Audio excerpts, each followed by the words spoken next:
Welcome to the F word, where the F stands for fraud, and today it might also stand for favoritism or maybe familiarity, or maybe even friends and family. Two men have just been sentenced in the redevelopment of St. Michael's Hospital, 5 years, 7 years, not because concrete was missing, because the bidding process was compromised. Dave, that's not cost overrun, that's corruption of process. Exactly. The St. Mike's case wasn't about sloppy accounting. It was all about access, undisclosed business relationships, secret communications during procurement, a process that looked fair on paper, but in reality wasn't. And here's the part that matters. Justice Borden said, you can't put a dollar value on the loss of public trust. That's not a soft statement. That's actually a warning.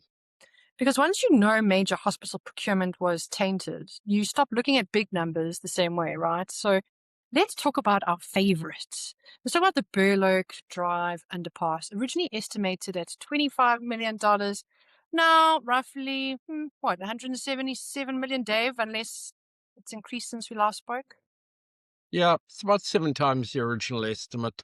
It probably has gone up since then because they built a bypass. Here's what bothers people. Whenever costs explode, the explanation is always technical. Oh, we need to move utilities. Oh, the scope of the project's expanded. Maybe the standards have changed. And maybe all that's true. But here comes the uncomfortable part. If procurement integrity was compromised at St. Michael's, how confident are we that the process for this bridge is airtight? Because trust doesn't evaporate in isolation, it spreads. How does a bridge that effectively is a little bit of concrete and a couple of railway tracks and a bit of shoring up manage to cost the same price as a Boeing 737 MAX? In fact, you'd get change from a Boeing 737 MAX as to what this bridge is costing. It's just insane, Dave. Like, I don't get it. And I think for everyone out there, we should push a little bit harder. Is it possible that public procurement operates inside a relatively small ecosystem? Is it the same consultants or the same contractors, same engineers, different projects, same players? Surely you have an answer, Dave. Look, this isn't a conspiracy theory to observe repeated players. Large infrastructure projects are complex. Expertise in Canada is limited. And here's the structural vulnerability. If the same ecosystem writes the criteria, evaluates the bids, and performs the work, independence becomes fragile. Bid leveling is supposed to be a process which ensures fairness, but in the wrong hands, it can also eliminate competitors in ways that are technically defensible and practically decisive. Again, that doesn't equal a crime, but what it does mean is that the system is highly dependent on integrity. And in my line, integrity isn't a I was waiting for that, Dave, to be honest. Let's talk about Eglinton, Crosstown, LRT, right? Years of delays, litigation, public frustration, lots of tears, and yet contractors tied to troubled mega projects continue to win new work. Doesn't make sense, right? Dave, is there institutional memory in this procurement, or is every project just a reset button? Well, that's the question nobody really wants to answer publicly, is it? Is there a performance scorecard? Are cost overruns weighed?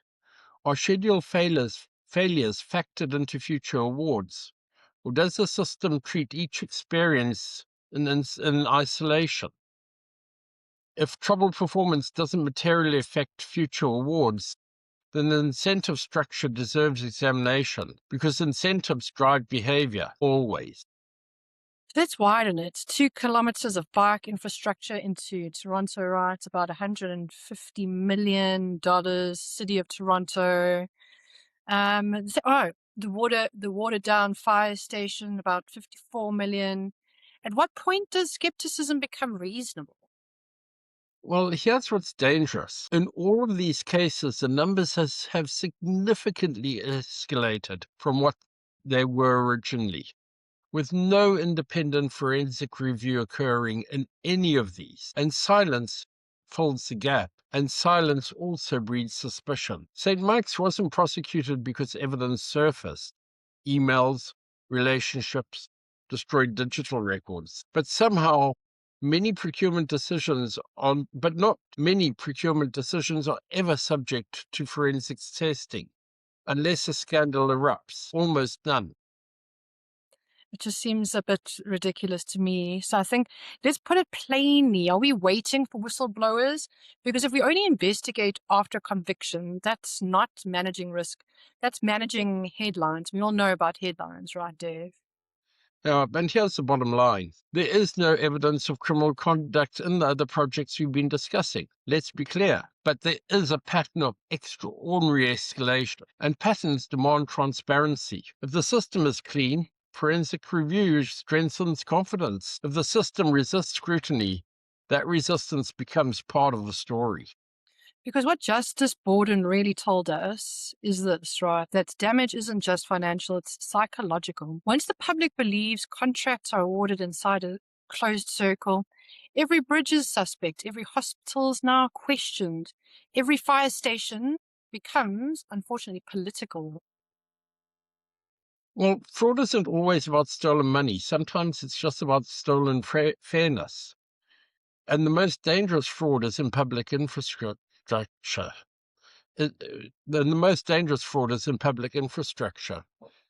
It's the one that hides inside procurement, and it's the one that damages our economy the most. Recently, we've just cancelled a whole bunch of stations and redoing the Toronto metro grid because costs have escalated so significantly. If Ontario waits for convictions before tightening oversight, we're learning the wrong lesson from St. Mike's.